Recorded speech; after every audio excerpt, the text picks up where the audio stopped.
Good afternoon, everyone. Myself Niranjan. Team YB welcomes you all for today's public talk titled Being Damn Consistent Always in dual, that is, English and Hindi languages.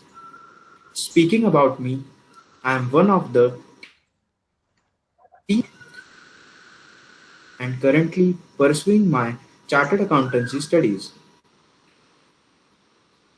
YB stands for Your Astro Buddy. We keep on organizing such public talks and events for motivating people as our major work is in the field of astronomy and astrophysics along with astrophotography. YB portal where we provide astronomy related facts, magazines, quizzes and memberships and also overnight stargazing sessions as well. Today's session is organized under the blogs category of Your Astro Buddy. Before this, we have organized events, namely Encountering Failures, Outline Course in Astronomy, Software in Astronomy, and Astrophotography.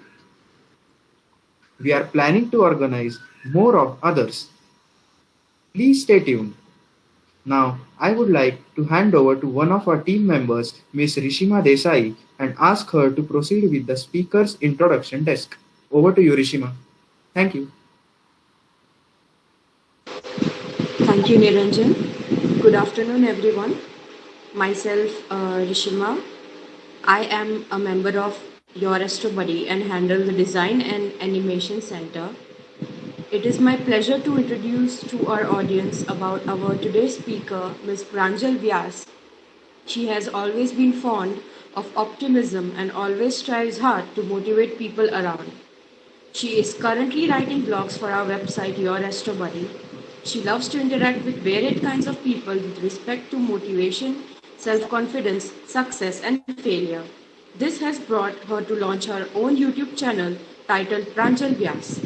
If you visit YouTube, then in search bar you can type Pranjal Vyas and get to see her channel and the content which she provides. She admires one quote which serves as her motivation source and inspires her, which is failure is part of the process.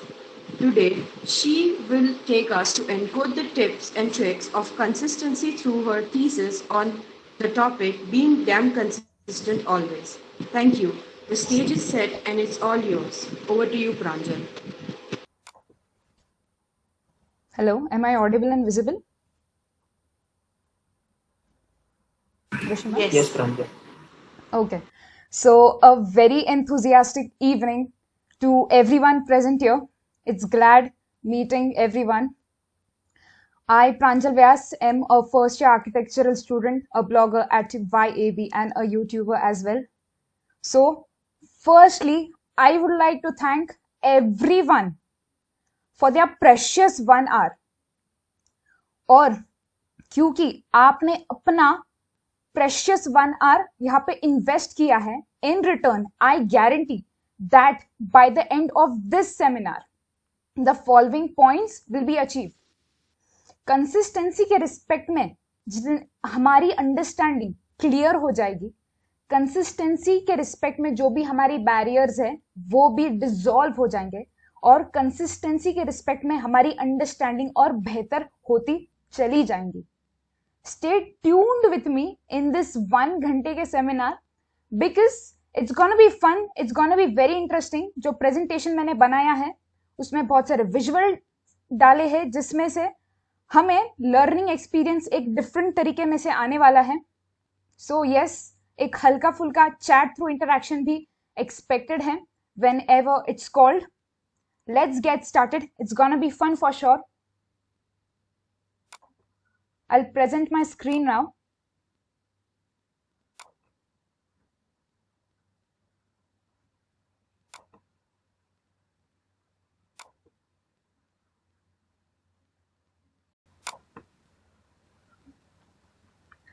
Is my screen visible, Niranjan?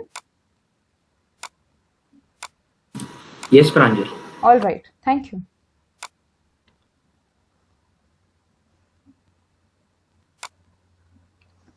So, would begin with a beautiful quote मंजिलें उन्हीं को मिलती है जिनके सपनों में जान होती है। सिर्फ पंखों से कुछ नहीं होता दोस्तों, हौसलों में उड़ान होती है, हौसलों में उड़ान होती है। तो इस सेमिनार के पहले एस्पेक्ट को एनकोड करते हुए, व्हाट को एनकोड करते हुए, कंसिस्टेंट किसके प्रति रहना है, कंसिस्टेंट किसके प्रति रहना है? हमें कंसिस्टेंट एक गोल के प्रति रहना है।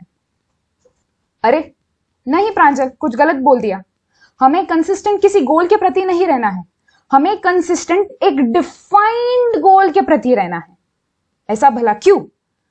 जब हमारे पास एक डिफाइंड गोल रहेगा तो हमें क्लैरिटी आएंगी। जब हमें क्लैरिटी आएंगी तो हम खुद को डायरेक्ट कर सकेंगे। So it's very important to have a defined goal such that we can give ourself clarity और हम उसके हिसाब से डायरेक्शंस खुद को दे सकेंगे। इससे होगा क्या? We only take necessary efforts. Now let's consider the other scenario जहां पे हमारा गोल डिफाइंड नहीं है, हमारा गोल हेजी है, अनडिफाइंड है। होगा क्या?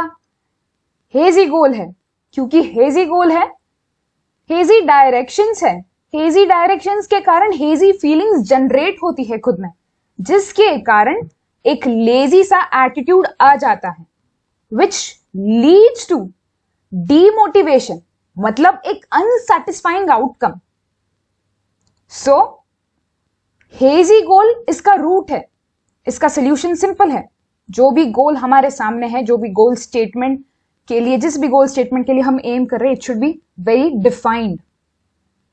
सो डीमोटिवेशन आएगा, अनसेटिस्फाइंग आउटकम आएगा, and there is a strong probability कि हमारी कंसिस्टेंसी की चेन टूट जाएगी। Why? Because we feel like giving up because of the unclarity जो बन गई है।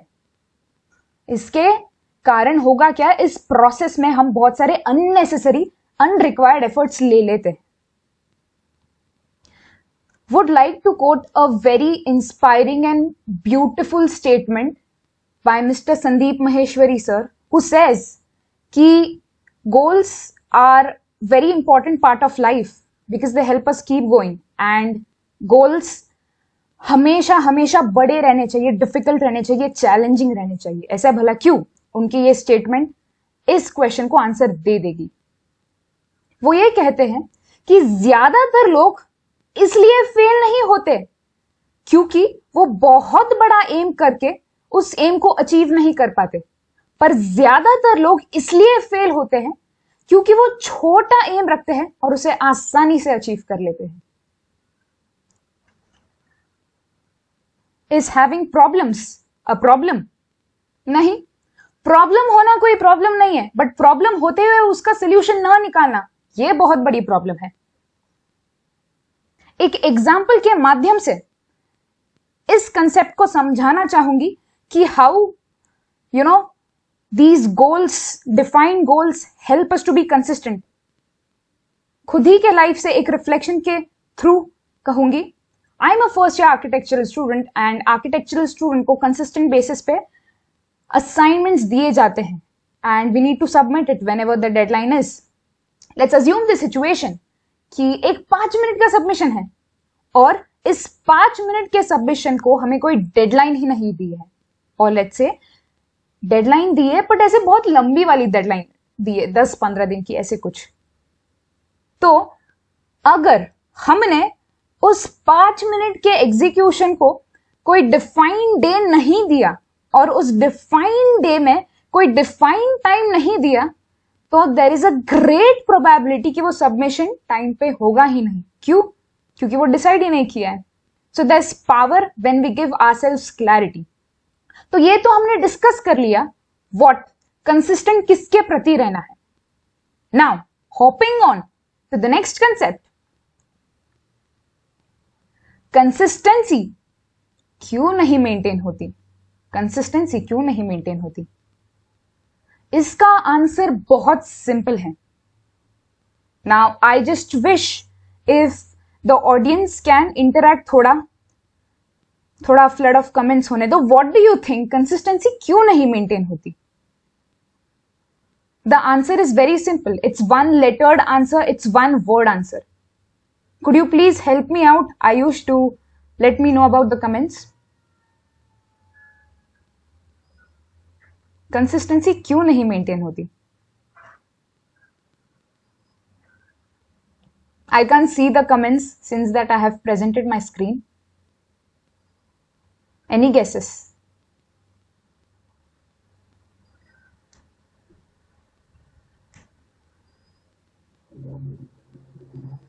All right, not a problem. So, Pranjal, yep. Yes, please. we have someone in the chat box. Yep. Krishna Vyas, he's saying laziness. All right, that is one of the reasons, but what is the root reason? That is correct, definitely. We have Anuja Sharma, she's saying distraction. All right, even that is correct. Ritvik Kiran is saying variations. Okay. We have Gaurav Mali saying lack of determination. Okay. Fine.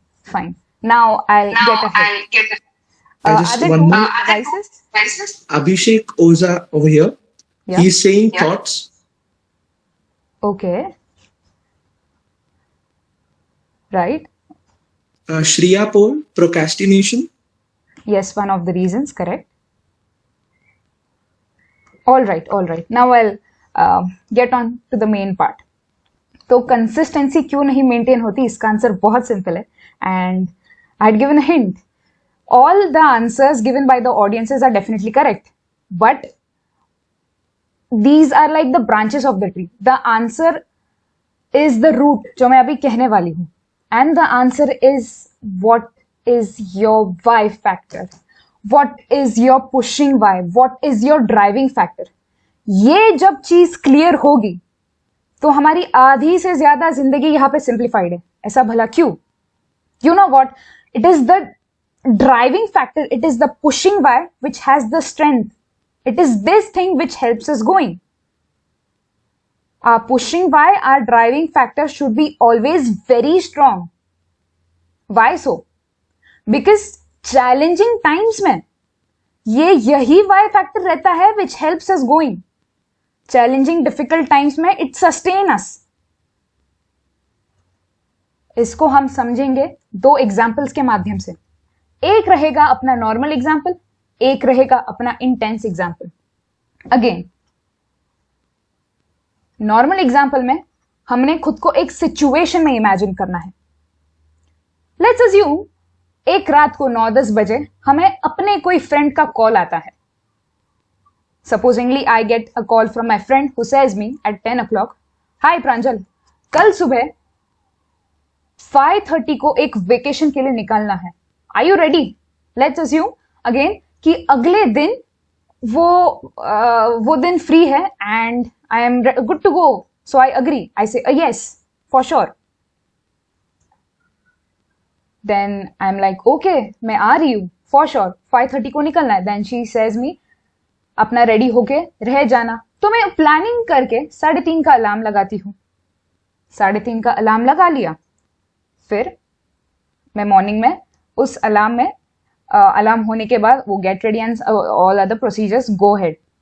Now you know what, एक जादू होने वाला है यहाँ पे.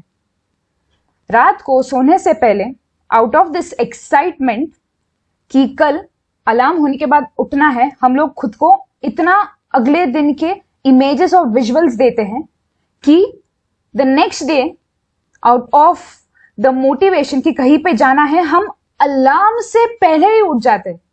जिंदगी में पहले इतना कभी उठा नहीं रहेगा जितना हम वेकेशंस के टाइम उठ जाते हैं. Because there are certain amounts of good feelings involve there which help us to maintain that motivation. So इस एग्जाम्पल के थ्रू मुझे पावर ऑफ वाई प्रेजेंट करना था. बट यू नो व्हाट, हम रोज तो उठ नहीं सकते ना वेकेशन के लिए. This is a short lived motivation. अब हम बात करेंगे एक इंटेंस एग्जाम्पल के regarding. Now I am sharing the routine of a person who has a very strong driving factor. She is an early bird. Daily 8 hours of running, 200 sit-ups, 100 push-ups, intense physical activity, pranayam, yoga, Kapal Bharti.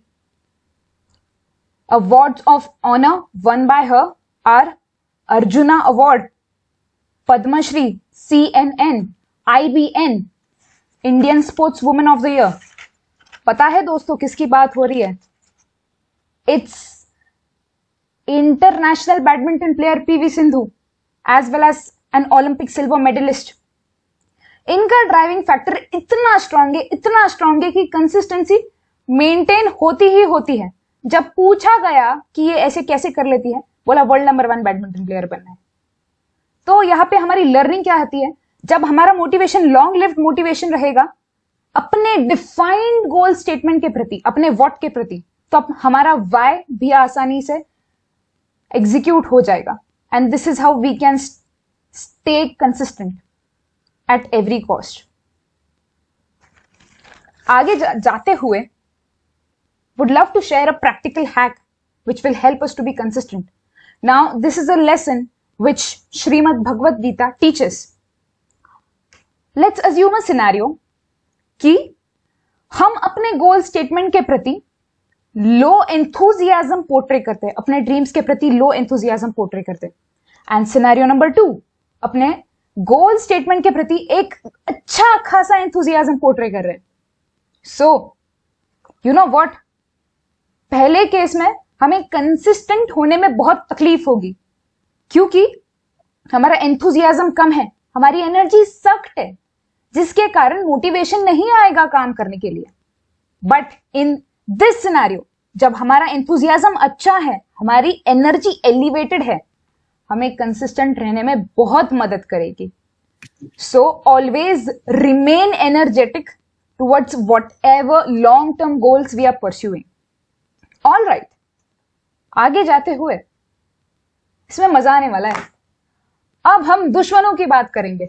मतलब consistency के ऐसे कुछ दुश्मन रहते हैं, ऐसे कुछ कमीने फैक्टर्स रहते हैं which do not allow us to get ahead, or let's say they turned out to be barriers for us succeeding. तो फंडामेंटल को एनकोड करते हुए कंसिस्टेंसी मतलब वो चीज करना, राइट? कंसिस्टेंसी मतलब वो चीज करना, मतलब एक्शन, और उसका अपोजिट मतलब वो चीज न करना, मतलब नो एक्शन, राइट? तो ये जो दूसरी वाली सिनेरियो है, नो एक्शन, ये नो एक्शन एग्जैक्टली होता क्यों है, इसके बारे में चर्चा करेंगे. गेटिंग अहेड, फर्स्ट मुद्दा, कंसिस्टेंसी का दुश्मन प्रोक्रास्टिनेशन. बड़ी भयानक चीज है ये. As someone had written in the chat, procrastination is one of the barriers for consistency. Absolutely correct है. प्रोक्रास्टिनेशन का मतलब किसी भी चीज को पोस्टपोन करना, किसी भी चीज को आगे धकेलते रहना. I categorize procrastination of things into two, that is urgent and non-urgent. Procrastination of non-urgent things as well as urgent things. सबसे पहले हम non-urgent चीजों के बारे में चर्चा करते हैं. Procrastination of non-urgent things क्यों होती है? The answer is very simple. क्योंकि ऑलरेडी हमारे पास कुछ 10-15 काम है, कुछ 10-15 प्रायोरिटीज है, इसलिए वो जो लास्ट वाला काम है वो एग्जीक्यूट नहीं हो रहा है.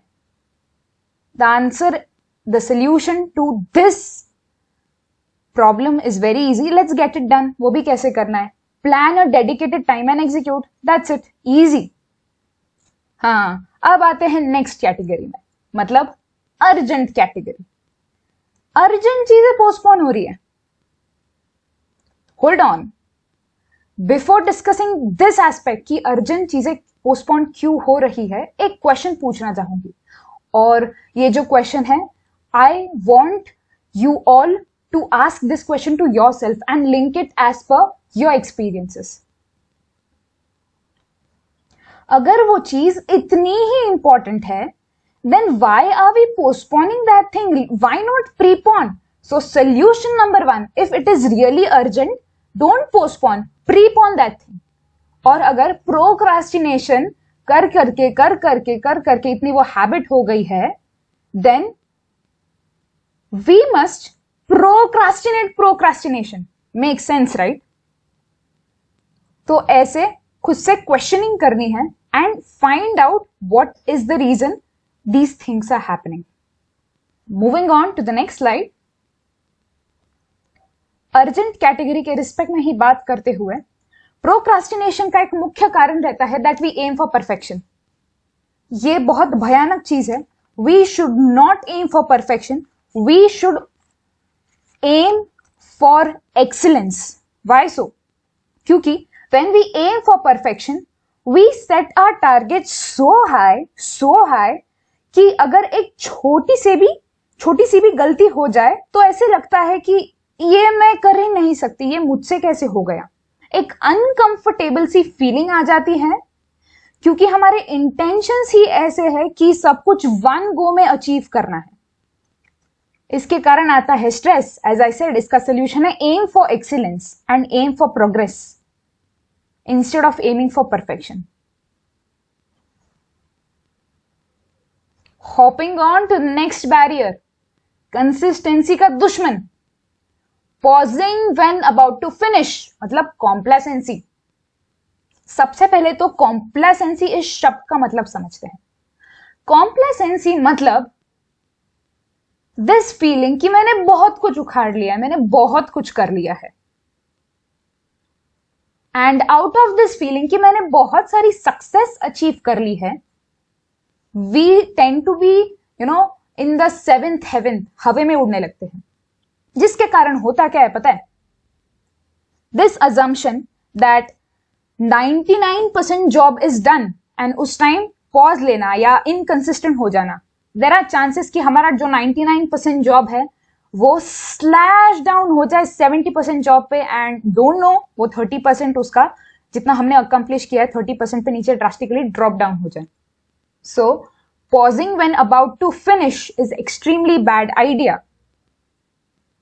The solution is get it done in that momentum in a single flow. When is a work set to be done? कोई फिजिक्स का डेफिनेशन एक्सपेक्टेड नहीं है. A work is said to be done when we actually complete it. काम करना उसे नहीं कहते जब हमने काम करने को शुरुआत की है. काम करना उसे भी नहीं कहते जब हम वो काम कर रहे हैं. पर काम करना उसे कहते हैं when we are actually done with it, 100% done, not 99% done, not 99.9% done, when we are 100% done. एकदम चकाचक खड़ाखड़ खत्म. बट इसका मतलब ये भी नहीं है कि we should be non stop कोई ब्रेक्स नहीं लेनी है. नो, उसके बारे में भी चर्चा करेंगे आगे. सो इससे इन स्लाइड से मुझे क्या कहना है, हम थोड़े से डेप्थ में उतर गए हैं कि ये जो छोटी छोटी चीजें हैं इनको समझ के लेना है. और ये चीजों को समझने के बाद कंसिस्टेंट रहने में ज्यादा कुछ तकलीफ नहीं आएंगी क्योंकि ये जो बैरियर्स हैं हम धीरे धीरे उनको मिटाते जा रहे हैं. All right, getting ahead. Next दुश्मन, परसेप्शन. ये भी बहुत इंटरेस्टिंग एग्जाम्पल है and similarly I wish this thing कि हम अगेन अपने एक्सपीरियंस के हिसाब से एक एग्जाम्पल देने वाली हूं, उसे लिंकिंग करना है. परसेप्शन. सबसे पहले ये समझते हैं परसेप्शन का मतलब क्या होता है. परसेप्शन मतलब the way of looking at things, the angle through which we look at things, our perspective towards that thing is known as perception. Example. अब आते हैं एग्जाम्पल पे. सिचुएशन ये है, हमारा बर्थडे है, वाट दिवस है, ठीक है. तो वो किसी का भी हो सकता है, जस्ट अज्यूमिंग खुद का है.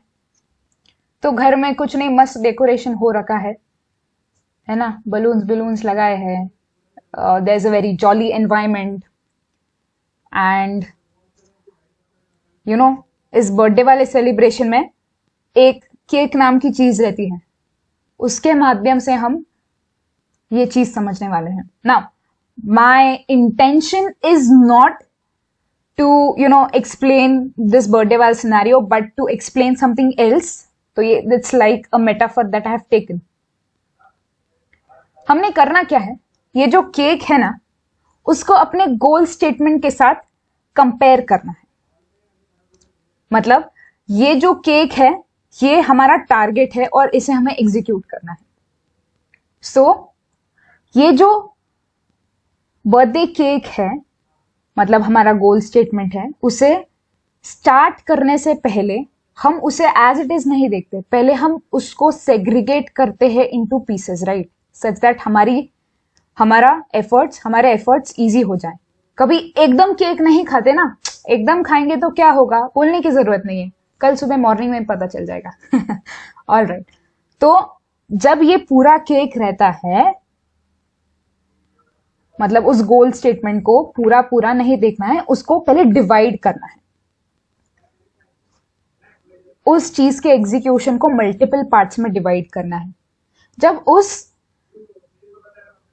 गोल स्टेटमेंट को हम मल्टीपल पार्ट्स में डिवाइड करेंगे, तो जब एक सिंगल एग्जीक्यूशन को हम अच्छे से देखेंगे तो हमें एक जूम्ड इन व्यू आएगा, और फिर जब पीछे होके देखेंगे तो एक जूम्ड आउट व्यू आएगा. और जब ऐसे जूम्ड इन और जूम्ड आउट व्यू आएगा तो हमारी अंडरस्टैंडिंग अच्छी हो जाएगी कि हमने एग्जैक्टली चीजों को करना कैसे है.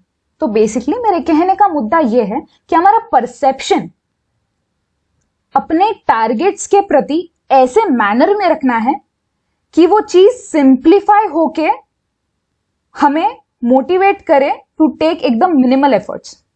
कोई चीज टफ नहीं रहती, ना ही कोई चीज आसान रहती है. It is all about our perception. हम चीजों को टफ क्यों बोलते हैं? क्योंकि बहुत सारे छोटे स्टेप्स कंपाइल हुए हैं और वो अभी पहाड़ जैसी चीज लग रही है, इसलिए हम उसे टफ बोल रहे हैं. पर अगर हम उसी टफ चीज को डिवाइड करके देखें तो हम कहेंगे कि अरे ये तो इजी है. क्यों? क्योंकि इसमें बहुत सारे इजी स्टेप्स हैं. So it's all about our perception. तो परसेप्शन मैटर करता है. वन मोर थिंग, अगर हमारे केक को हमने अच्छे से कट नहीं किया, मतलब we have cut it badly, मतलब हमारी प्लानिंग खराब है, तो स्मूथ एग्जीक्यूशन नहीं रहेगा, राइट? तो ये केक के इतने एग्जाम्पल्स देके तो मेरे तो मुंह में पानी आ गया है. बट यस, मेरे कहने का मुद्दा ये था कि हमारा परसेप्शन एक मिनिमल फैशन में चाहिए और हमारी प्लानिंग और एग्जीक्यूशन ऐसी चाहिए कि such that thing is requires very little efforts to execute it, but at the same time we are executing everything that we are wanting to. All right, आगे जाते हुए कंसिस्टेंसी का अगला दुश्मन एक सिंगल टोन्ड अप्रोच. जी हाँ, ये भी एक बड़ा खतरनाक दुश्मन है. मतलब सिंगल टोन्ड अप्रोच मतलब एक मोनोटोनस अप्रोच. वही चीज कर रहा है बार बार, वही मिस्टेक हो रही है, फिर भी उस मिस्टेक के लूप में हम घूम रहे हैं. मोनोटोनस अप्रोच को बदलने के लिए change is the solution. Change is the only temporary thing which remains permanent. हमें ग्रो होना जरूरी है, हमें नई स्किल्स लेना जरूरी है, such that we can be a better version of ourself. नहीं तो अगर वही सिंगल अप्रोच से चलते रहेंगे तो चीज बोरिंग हो जाएगी. बोरिंग हो जाएगी तो मोटिवेशन नहीं रहेगा. मोटिवेशन नहीं रहेगा, टूट गई कंसिस्टेंसी. हमें कंसिस्टेंसी को तोड़ना नहीं है, राइट? उसे मेंटेन करना है ना. सो मोनोटोनस अप्रोच को चेंज करने के लिए हमने उसके रिदम चेंज करने हैं. मतलब एक नया अप्रोच लेना है, एक नया पर्सपेक्टिव लेना है, उसमें ग्रोथ लानी है जो भी हम कर रहे हैं, and that growth should be constantly upwards. All right, getting ahead. इस प्रोसेस में सिंगल टोन्ड अप्रोच वाले Is there anything wrong in making mistakes? No, nothing is wrong in making mistakes. गलती करना कोई गलत बात नहीं है, पर गलती करते रहना इससे बुरा कुछ नहीं है. एक छोटा सा सिंपल प्रोसेस एक्सप्लेन करना चाहूंगी. ये अनसॉर्टेड मिस्टेक्स जो रहते हैं ना, ये भी हमें इस single toned approach, monotonous approach में फंसा देते. मतलब इसका सोल्यूशन देना चाहूंगी. Whenever we take an action, action लेने के बाद होता क्या है, हम मिस्टेक कमिट करते. क्यों? क्योंकि वो चीज नहीं है. इंसान है ना, तो इंसानों वाली गलती ही होंगी, मिस्टेक्स होती है. तो अभी करना क्या है? अटकना है वहां पे? नहीं, उस मिस्टेक से लर्निंग लेनी है. लर्निंग आई, उसके बाद वो एक एक्सपीरियंस बन जाता है, राइट? और उस एक्सपीरियंस में से हमने सीखना है और वो मिस्टेक कभी रिपीट नहीं करनी है. और ये लूप, ये प्रोसेस रिपीट करते रहना है, सच दैट हमारी ग्रोथ साइकिल डिसाइड हो जाए and we are in a constant upward acceleration. Alright, getting ahead. Consistency का अगला दुश्मन डिमोटिवेशन. सो डिमोटिवेशन के कई सारे फैक्टर्स हैं, कई सारे फैक्टर्स हैं. इसके ऊपर अगर चर्चा करने को बैठेंगे तो again it's gonna take good amount of time. But कुछ वो बोलते हैं ना, रूट सोल्यूशन को डिस्कस करते हैं अभी. वी मस्ट आस्क आवरसेल्फ कि हम एग्जैक्टली क्यों डिमोटिवेट हो रहे हैं. What is the reason?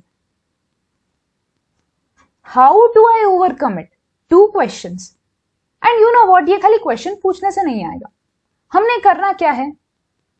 Take a sheet of paper, write down these 2 questions. क्यों? क्योंकि दिमाग में 10,000 थॉट्स चालू रहते हैं. When we write these questions down and वो 10,000 थॉट्स में से जब ऐसे लगता है कि कोई कैच आया, उस थॉट को लिख लो. उस थॉट को लिखने के बाद उस चीज को फिर से क्वेश्चन करो. How do I overcome it? ये ऐसी चीज है जो हमें खुद करनी है. एंड ट्रस्ट मी, खुद करने के बाद, ऐसे लिखने के बाद सोल्यूशन मिल जाता है. If not, let's keep researching. But yes, we must be solution oriented. Now getting ahead. कब तक रहना है consistent? Importance of breaks, importance of small achievements and final accomplishments. इसका आंसर तो बहुत सिंपल है, till the job gets done. ये एक प्रीवियस वाली स्लाइड में भी डिस्कस किया था. Keep calm and get the job done. But yes, should it be non stop? Push करना है क्या खुद को? You know, social media handles पे ये पोस्टर घूमते रहता है, work like hell. But I don't think so if this is the right approach. Breaks are important. It's definitely important to work hard, but वो इतना हार्ड वर्क नहीं चाहिए that we are breaking down ourself, we are ruining down ourselves. Work should be done, definitely it should be done, but it should be done with scheduled breaks. It is important. That is how our productivity can be decided. खाली खुद को रगड़ते रहे, गधों की तरह काम करते रहे, then efficiency, productivity सब नीचे आ जाएगा, क्योंकि दिमाग में saturation होता है. We should never break down ourselves doing it. At the same time, we must aim for the, for getting maximum work done. These should be our intentions. और हाँ, अगर हम खुद के मिस्टेक्स को क्रिटिसाइज कर सकते हैं, तो हमने खुद के स्ट्रॉन्ग पॉइंट्स को अप्रिशिएट करना भी बहुत जरूरी है. This helps us to keep going. मतलब this helps us to be consistent. जब स्मॉल अचीवमेंट्स होते हैं और जब हम खुद को अप्रिशिएट करते हैं, then there is this hormone known as dopamine जो रिलीज होता है, which helps us कि in a similar scenario we push ourselves and achieve that thing again. तो ऐसे छोटे छोटे अचीवमेंट्स कंपाइल होके हमें अपने मेन टारगेट की तरफ ले जाता है. मेजरिंग कंसिस्टेंसी, नेक्स्ट मुद्दे के बारे में बात करते हुए. Measuring consistency. मेजरिंग कंसिस्टेंसी मतलब मेजरिंग आवर एग्जीक्यूशन। इसका मतलब कि जो हम चीज अपने गोल स्टेटमेंट के प्रति रह रहे हैं, is that in a right direction? जो हमने प्लानिंग की है, क्या वो प्लानिंग के हिसाब से जा रहा है? क्या जो हम मिस्टेक्स कर रहे हैं, उन मिस्टेक से सीख के क्या हमने इंप्रूवमेंट की है? क्या हम अपने प्रोग्रेस को ट्रैक कर रहे हैं? ये एनालिसिस, इसे बोलते हैं measuring consistency. And to ensure that हमारा कंसिस्टेंसी से रिलेटेड एफर्ट्स एक अच्छे डायरेक्शन में है, उसे मेजर करना भी बहुत जरूरी है। ये कैसे करना है बोलती हूं। There is a very powerful method, खतरनाक, एकदम खतरनाक। और इस मेथड को हमने यूज किया तो this will also simplify our life to a very good extent. You know what is the method? The method is introspection. माने इंट्रोस्पेक्शन मतलब एनालिसिस, किसी भी चीज का analysis. There are many methods to introspect, but इस seminar में I am presenting two methods. One is the movie method and the other is Dr. Vivek Bindra sir formula. Now let me introduce to Dr. Vivek Bindra sir first. So Dr. Vivek Bindra sir is an international motivational speaker, a business coach and CEO of badabusiness.com. इनके videos से भी बहुत कुछ सीखने जैसा है। He is my inspiration as well and I highly recommend कि इनके यूट्यूब चैनल को भी विजिट करिए, because it will give us a boost of energy and motivation as well. All right, zoning back, सबसे पहले चर्चा करते हैं मूवी मेथड के बारे में। ये मूवी मेथड बड़ा ही इंटरेस्टिंग मेथड है and I personally use this method. तो इसमें करना क्या है? अगेन हमने एक सिचुएशन में खुद को डालना है। लेट्स इमेजिन कि रात को at the end of the day जब हम सोने को जा रहे हैं, वो 5-10 मिनट रहते हैं ना, when we don't do anything, उस टाइम ये इंट्रोस्पेक्शन, इस मेथड को प्रैक्टिस करना है। वेल, इंट्रोस्पेक्शन का प्रैक्टिस करने के लिए एक स्ट्रैटेजी रहती है, वही है कि रात को सोते समय 5-10 मिनट निकालना है और उसमें ये एग्जीक्यूट करना है। For both of these methods करना क्या है? आंखें बंद करनी है एंड देन इमेजिन करना है कि हम लोग एक थिएटर में गए हैं एंड उस थिएटर में कोई नहीं है, बस हम खुद हैं और प्रोजेक्टर के थ्रू स्क्रीन पे एक मूवी प्ले हो रही है। वो मूवी हमारे उस दिन का रिफ्लेक्शन है कि हम सुबह कैसे उठे, हम एग्जैक्टली क्या कर रहे थे, वो पूरे दिन की मूवी प्ले हो रही है, उस दिन हमने क्या क्या किया। तो इसमें हम बेसिकली कर रहे क्या है, खुद को एक न्यूट्रल पर्सपेक्टिव से देख रहे, खुद को एक थर्ड पर्सन के व्यू से देख रहे, मतलब एक अनबायस्ड अप्रोच है। ये करना बहुत जरूरी है। क्यों? क्योंकि जब हम खुद को एक थर्ड पर्सन के व्यू से देखते हैं, then only we can spot out our plus minus points. तो एग्जाम्पल लेते हुए,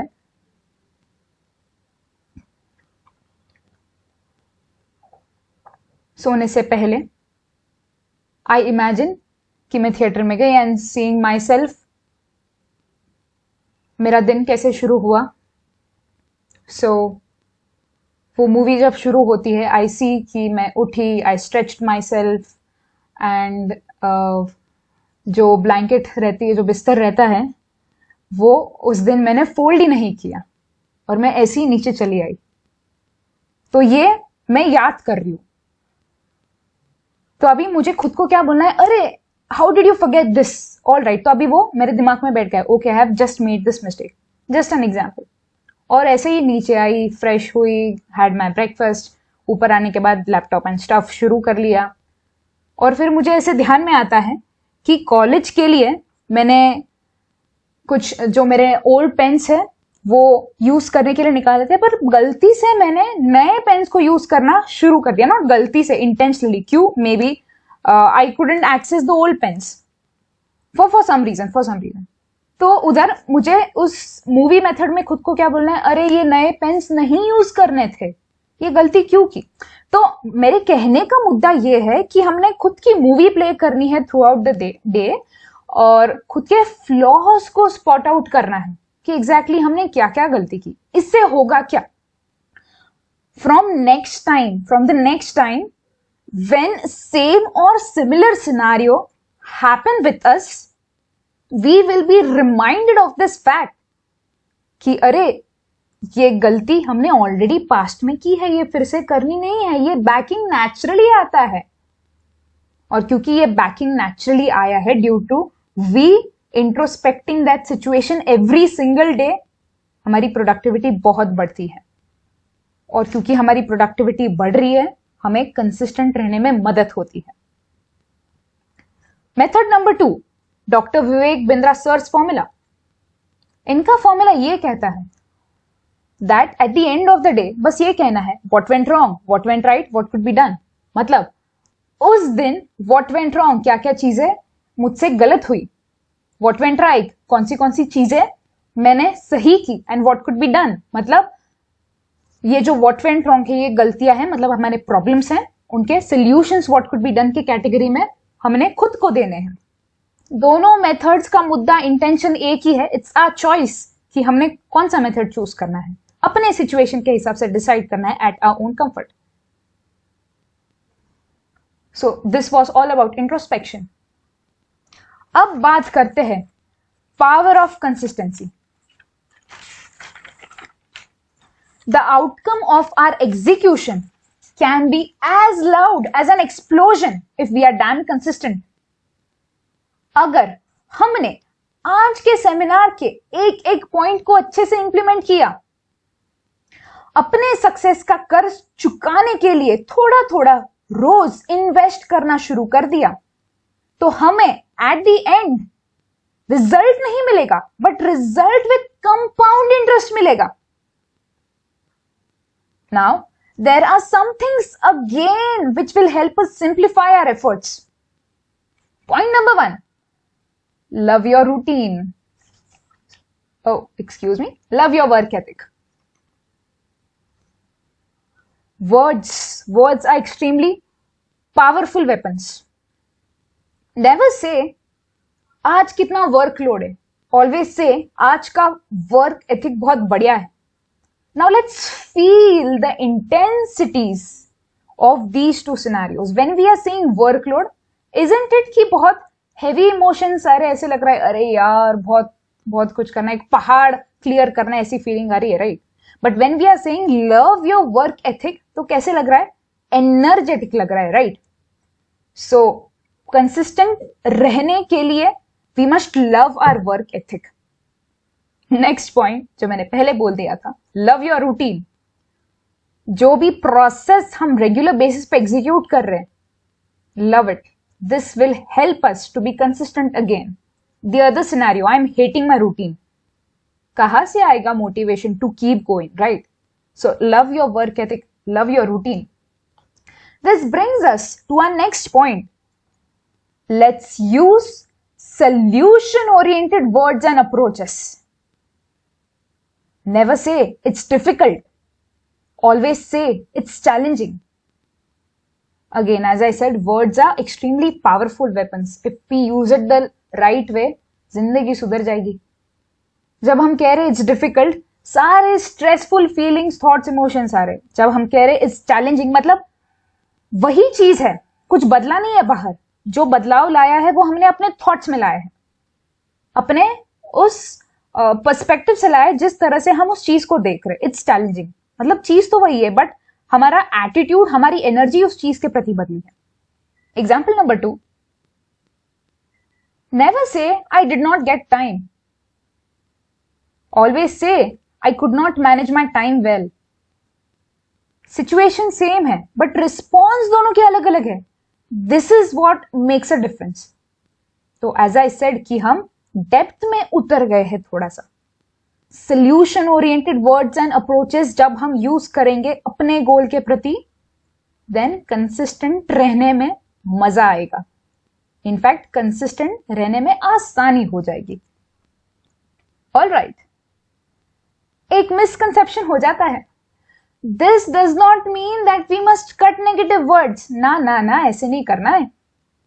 Negative words are important for problem identification. इसका मतलब क्या? इसका मतलब ये होता है कि प्रॉब्लम को एड्रेस करने के लिए use of negative words are important. एक एग्जाम्पल के माध्यम से समझाऊंगी.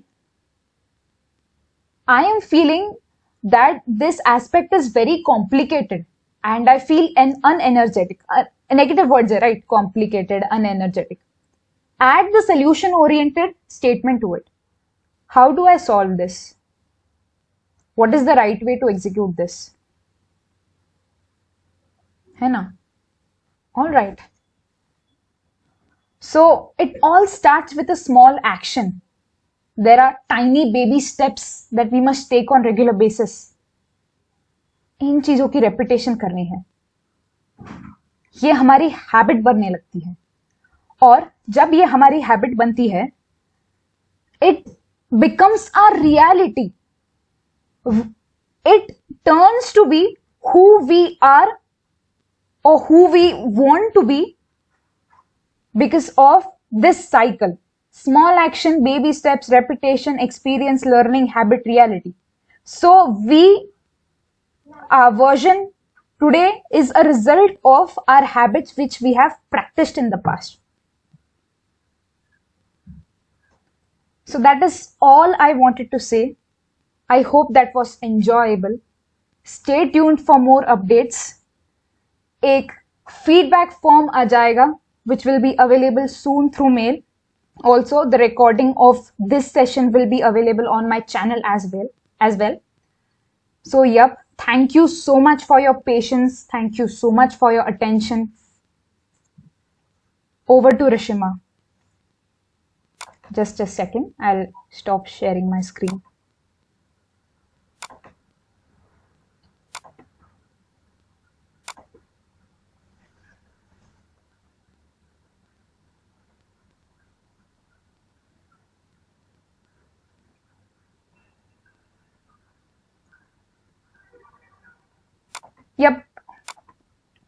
Yep, I'm done.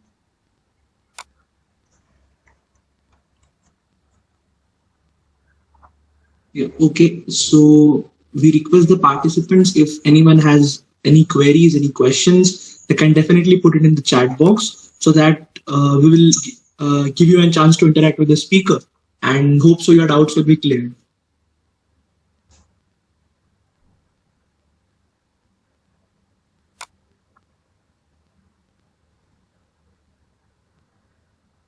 If anyone has any queries, they can please unmute and ask directly to the speaker.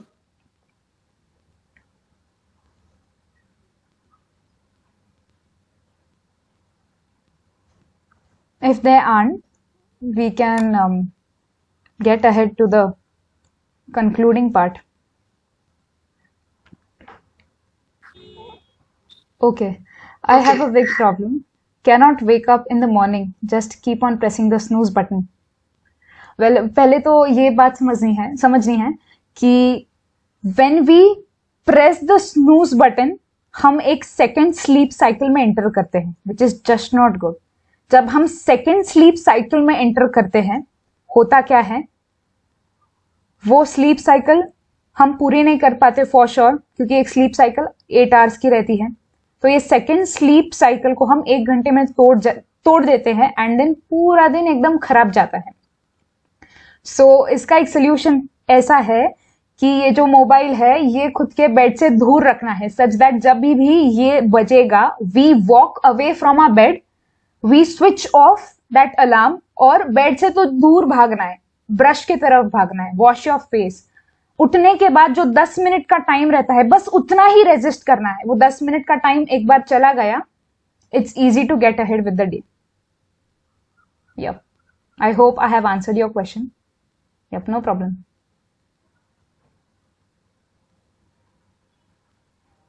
Okay, so I guess there are no further questions. We'll move to the concluding part. So I would like to invite Niranjan for the vote of thanks. Over to you, Niranjan. Thank you, Ayush. So guys, we really appreciate your participation for today's session, and we also hope to have your support, interest, and encouragement in the near future. We will be organizing such events, including motivation, public talks, as well as astronomy related content. We are always striving hard to lift up your expectations. In the same context, we request you all to fill the feedback form for today's session, which will be sent to you by email. Once again, thank you so much for your participation.